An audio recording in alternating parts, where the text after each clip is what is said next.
بسم اللہ الرحمن الرحیم۔ السلام علیکم سامعین۔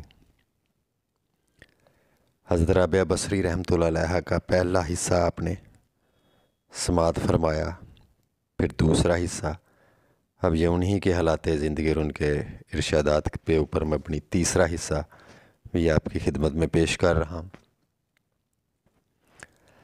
حضرت رابعہ بصری اپنے وقت کی بہت بڑی عاشق اللہ گزری ہیں، اور وہ بصرہ میں پیدا ہوئیں اور بڑی سختی اور غربت میں انہوں نے زندگی گزاری، زندگی کی بڑی سختیاں برداشت کیں۔ آپ کی صحبت میں بڑے بڑے اس وقت کے جو مشائخ اور مقربین اولیاء اللہ تھے، وہ آپ کی صحبت میں آپ کے ارشادات سے مستفید ہوتے تھے، آپ کی تعلیمات سے مستفید ہوتے تھے۔ آپ کے بارے میں ایک شعر یاد آ رہا ہے حضور عثمان علی حجویری داتا گنج بخش رحمۃ اللہ علیہ سرکار کا۔ ان کے مزار شریف پہ جو حضرت خواجہ معین الدین چشتی میری سرکار نے وہ شعر لکھا تھا، گنج بخش فیض عالم مظہر نور خدا، ناکساں را پیر کامل کاملاں را رہنما۔ تو داتا گنج بخش رحمۃ اللہ علیہ کو انہوں نے بولا کہ آپ کامل جو شیخ ہیں ان کے بھی رہبر آپ ہیں۔ تو یہ ہو بہو جو ہے یہ شعر ان کے اوپر بھی فٹ ہوتا ہے حضرت رابعہ بصری پہ، کہ اپنے وقت کے جید مشائخ جو ہیں ان کی بھی وہ رہبر وہ تھیں۔ ان کی صحبت میں حضرت خواجہ حسن بصری جیسے لوگ، حبیب اجمی جیسے لوگ، حضرت ذوالنون مصری رحمۃ اللہ علیہ، حضرت داؤد طائی، حاتم اسم رحمۃ اللہ علیہ، اس کے علاوہ مالک بن دینار، بہت سے مشائخ ہیں جو ان کی صحبت میں اکثر جایا کرتے تھے، حضرت فضیل بن نیاز۔ تو یہ انہی کا تیسرا حصہ آپ کی خدمت میں پیش کر رہا ہوں۔ ایک دفعہ آپ کی خادمہ نے آپ سے بڑا اصرار کیا کہ شدید سردی کا موسم ہے اور آپ کے لیے بازار سے جا کے کوئی کمبل خرید لاؤں، کیونکہ آپ کے پاس کوئی ایسا ساز و سامان بھی نہیں تھا۔ ایک پھٹی ہوئی چادر تھی، کمبل تھا نہیں، تو اینٹ کا آپ نے تکیہ بنایا ہوتا تھا۔ تو اس نے اسے خستہ حالی میں دیکھ کے آپ سے بولا کہ رات کو آپ سردی میں اس چادر میں آتی ہیں تو چلیں میں آپ کے لیے کمبل خرید کے لاتی ہوں۔ بڑی مشکل سے اس نے آپ کو اس چیز پہ آمادہ کیا تو آپ نے اس کو اجازت دے دی۔ پھر اس خادمہ نے سوال کیا کہ کمبل سیاہ لاؤں یا سفید؟ یہ سنتے ہی آپ نے اس خادمہ کو بولا کہ ابھی کمبل خریدا بھی نہیں اور سیاہ اور سفید کا جھگڑا ہو گیا، اور خریداری کے بعد نہ جانے کیا وبال پیش آ جاتا۔ ایک مرتبہ موسم بہار میں آپ کی کجے تنہائی میں تھیں کہ خادمہ نے باہر نکلنے کی صدا کرتے ہوئے عرض کیا کہ یہاں آ کر رنگینی فطرت کا نظارہ کیجیے کہ اللہ کریم نے کیسی کیسی رنگینیت تخلیق فرمائی ہیں۔ لیکن آپ نے جواب دیا کہ تو بھی گوشہ نشین ہو کر خود صانع کی حقیقی مشاہدہ کیوں نہیں کرتی کہ میرا مقدر صانع کا نظارہ ہے نہ کہ سنت کا۔ کچھ لوگ قدم بوسی کے لیے حاضر ہوئے تو دیکھا کہ آپ دانتوں سے گوشت کاٹ رہی ہیں۔ انہوں نے سوال کیا کہ کیا آپ کے یہاں چاقو چھری نہیں ہے جو دانتوں سے کام لے رہی ہیں؟ فرمایا کہ میں محض اس خوف سے چاقو چھری نہیں رکھتی کہ کہیں وہ میرے اور میرے محبوب کے رشتہ کو منقطع نہ کر دے۔ ایک مرتبہ آپ نے 7 شب و روز مسلسل روزے رکھے اور شب میں قطعاً آرام نہیں کیا، لیکن جب 8ویں دن بھوک کی شدت کی نفس نے فریاد کی کہ مجھے کب تک اذیت دو گی، تو اسی وقت ایک شخص کھانے کی کوئی شے پیالے میں لیے ہوئے حاضر ہوا۔ آپ لے کر شمع روشن کرنے اٹھیں اور اس وقت ایک بلی کہیں سے آئی اور وہ پیالہ الٹ دیا، اور جب پانی سے روزہ کھولنے اٹھیں تو شمع بجھ گئی اور آب خورا گر کر ٹوٹ گیا۔ اس وقت آپ نے ایک دلدوز آہ بھر کر اللہ تعالیٰ سے عرض کیا کہ میرے ساتھ یہ کیا معاملہ کیا جا رہا ہے؟ ندا آئی کہ اگر دنیاوی نعمتوں کی طلبگار ہو تو ہم عطا کر دیتے ہیں، لیکن اس کے عوض میں اپنا درد تمہارے قلب سے نکال لیں گے، اس لیے کہ ہمارے غم اور غم روزگار کا ایک قلب میں اجتماع ممکن نہیں، اور نہ کبھی جداگانہ مرادیں ایک قلب میں جمع ہو سکتی ہیں۔ یہ ندا سنتے ہی دامن امید چھوڑ کر اپنا قلب حب دنیا سے اس طرح خالی کر لیا جس طرح موت کے وقت مرنے والا امید زیست ترک کر کے قلب کو دنیاوی تصورات سے خالی کر دیتا ہے۔ اور اس کے بعد بھی آپ دنیا سے اس طرح کنارہ کش ہو گئیں کہ ہر صبح یہ دعا کرتی کہ اللہ تعالیٰ مجھے اس طرح اپنی جانب متوجہ فرمائیے کہ اہل جہان مجھے تیرے سوا کسی کام میں مشغول نہ دیکھ سکیں۔ بعض لوگوں نے آپ سے سوال کیا کہ بھلا کسی ظاہری مرض کے آپ گریہ وزاری کیوں کرتی رہتی ہیں؟ آپ کو تو جسمانی کوئی تکلیف نہیں۔ فرمایا کہ میرے سینے میں ایک مرض نہاں ہے کہ جس کا علاج نہ تو کسی طبیب کے بس میں ہے اور نہ وہ مرض تمہیں دکھائی دے سکتا ہے، اور اس کا واحد علاج صرف وسائل خداوندی ہے۔ اس لیے میں مریضوں جیسی صورت بنائے ہوئے گریہ زاری کرتی رہتی ہوں کہ شاید اسی سبب سے قیامت میں تقبیل تمنا ہو جائے۔ کچھ اہل اللہ حاضر خدمت ہوئے تو آپ نے سوال کیا کہ اللہ تعالیٰ کی بندگی کیوں کرتے ہو؟ ان میں سے ایک نے تو یہ جواب دیا کہ ہم جہنم کے ان طبقات سے خائف ہو کر جن پر سے روز محشر گزرنا پڑے گا اللہ تعالیٰ کی بندگی کرتے ہیں تاکہ جہنم سے محفوظ رہ سکیں۔ اور دوسرے نے جواب دیا کہ ہم خواہش فردوس میں یعنی جنت کی خواہش میں اس کی بندگی کرتے ہیں۔ آپ نے فرمایا کہ جو بندہ خوف جہنم اور امید جنت کی وجہ سے بندگی کرتا ہے وہ بہت ہی برا ہے۔ یہ سن کر لوگوں نے سوال کیا کہ کیا آپ کو اللہ تعالیٰ سے امید و بیم ہے؟ فرمایا کہ پہلے ہمسایہ ہے، بعد میں اپنا گھر۔ اسی لیے ہماری نظروں میں فردوس اور جنت جہنم کا عدم و وجود مساوی ہے، کیونکہ عبادت الہی فرض عین ہے، اور اگر وہ فردوس اور جہنم کو تخلیق نہ کرتا تو کیا بندے اس کی بندگی سے منکر ہو جاتے؟ اس سے معلوم ہوا کہ بیم و رجا سے ہٹ کر بلا واسطہ اسی کی پرستش کرنی چاہیے۔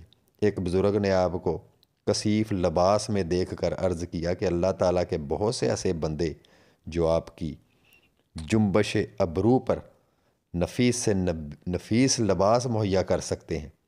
فرمایا کہ مجھے طلب غیر سے اس لیے حیا آتی ہے کہ مالک دنیا تو اللہ تعالیٰ ہے، اور دنیا کو ہر شے ارایتن عطا کی گئی ہے، اور جس کے پاس ہر شے خود ارایتن ہو اس سے کچھ طلب کرنا باعث ندامت ہے۔ یہ سن کر اس بزرگ نے آپ کے صبر و بے نیازی کی داد دی۔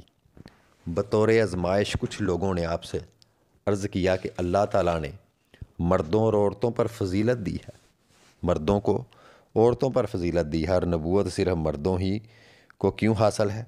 اس کے باوجود بھی آپ کو اپنے اوپر فخر و تکبر ہے اور لا حاصل ریاکاری میں مبتلا ہے۔ فرمایا کہ یہ تم لوگ بجا کہتے ہو، لیکن یہ تو بتاؤ کہ کیا کبھی کسی عورت نے بھی خدائی کا دعویٰ کیا ہے؟ کوئی عورت بھی مخنث ہوئی ہے یعنی ہجڑا، جبکہ سینکڑوں مرد ہجڑے پھرتے ہیں۔ ایک مرتبہ آپ علیل ہو گئیں اور وجہ مرض دریافت کرنے پر فرمایا کہ جب میرا قلب جنت کی جانب متوجہ ہوا تو باری تعالیٰ نے اظہار ناراضگی فرمایا، اور اسی کا غصہ میرے مرض کا باعث ہے۔ حضرت خواجہ حسن بصری بیان کرتے ہیں کہ جب میں آپ کی مزاج پرسی کے لیے حاضر ہوا تو بصرے کا ایک رئیس آپ کے آستانے پر روپوں کی تھیلی رکھے ہوئے مصروف گریہ زاری تھا، اور یہ کہتا جا رہا تھا کہ میں یہ رقم رابعہ کی خدمت میں بطور نذرانہ پیش کرنا چاہتا ہوں، لیکن مجھے یقین ہے وہ کبھی اس کو قبول نہیں فرمائیں گی، لہٰذا اگر آپ سفارش کر دیں تو شاید قبولیت حاصل ہو جائے۔ چنانچہ خواجہ حسن بصری نے اندر پہنچ کر ان کی استدعا پیش کر دی، لیکن رابعہ بصری نے فرمایا کہ میں جب سے خدا شناس ہو گئی ہوں اس وقت سے مخلوق سے کچھ لینا اور میل ملاپ ترک کر دیا ہے۔ پھر آپ خود ہی سوچیں کہ جس رقم کے متعلق یہ بھی علم نہیں کہ وہ جائز ہے یا ناجائز، اس کو میں کیسے قبول کر سکتی ہوں؟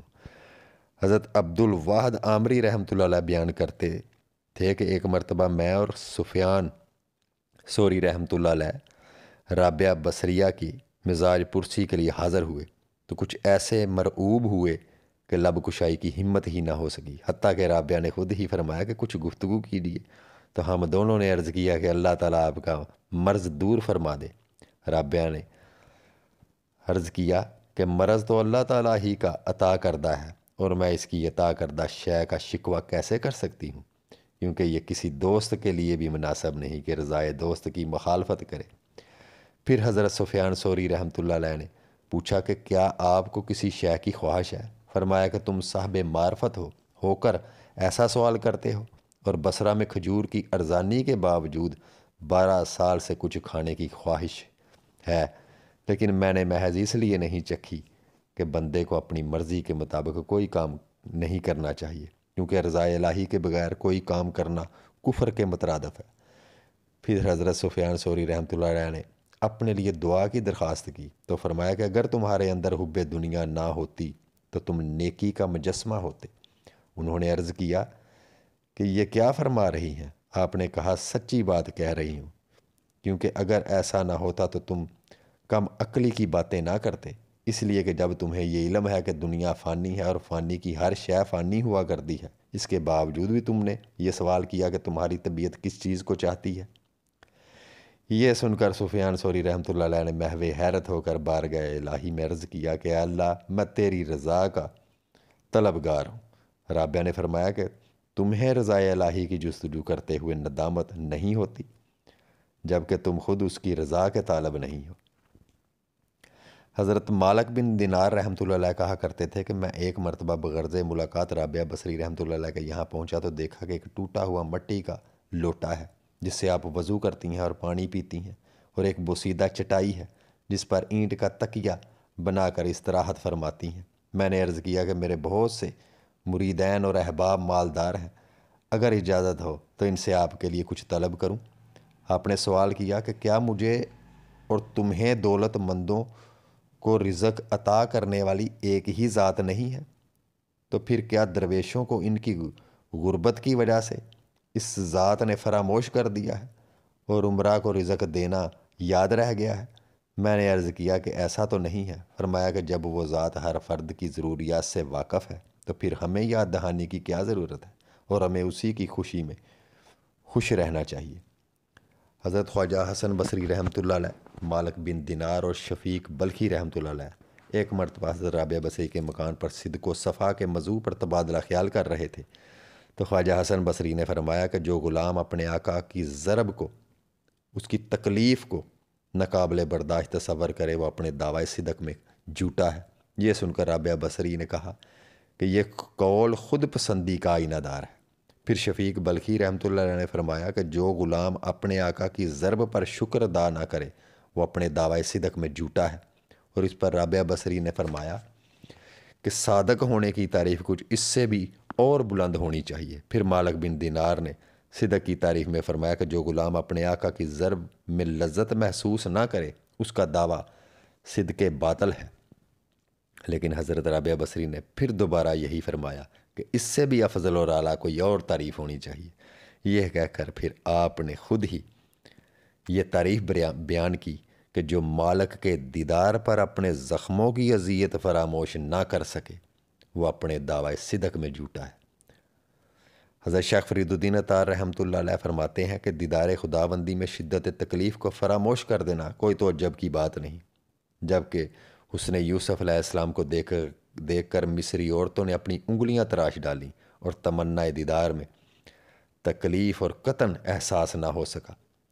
مشائخین بصرہ میں سے ایک شیخ آپ کے پاس جا کر سرہانے بیٹھے ہوئے تھے، دنیا کی شکایتیں کرنے لگے تو حضرت رابعہ بصری نے فرمایا کہ غالباً آپ کو دنیا سے بہت زیادہ محبت اور لگاؤ ہے، کیونکہ جو شخص جس سے بہت زیادہ محبت کرتا ہے اسی کا ذکر بار بار کرتا ہے، کیونکہ اگر آپ کو دنیا سے لگاؤ نہ ہوتا تو آپ کبھی اس کا ذکر نہ چھیڑتے۔ سامعین، یہ حضرت رابعہ بصری رحمۃ اللہ علیہ کے حالات و واقعات کا سلسلہ اسی طرح جاری رہے گا۔ اگلے حصے تک کے لیے انتظار کیجیے، اور اگر یہ حصہ آپ کو پسند آیا تو اس کو لائک بھی کیجیے، شیئر بھی کیجیے اور کمنٹ بھی کیجیے، اور دوسروں تک بھی یہ شیئر کر کے پہنچائیں تاکہ دوسرے لوگ بھی اس سے استفادہ حاصل کریں۔ اللہ پاک آپ سب کے روحانی درجات بلند کرے اور حضرت رابعہ بصری کے بھی روحانی درجات بلند کرے، اور ہمیں ان لوگوں کے نقش قدم پر چلنے کی توفیق عطا فرمائے۔ آمین ثم آمین۔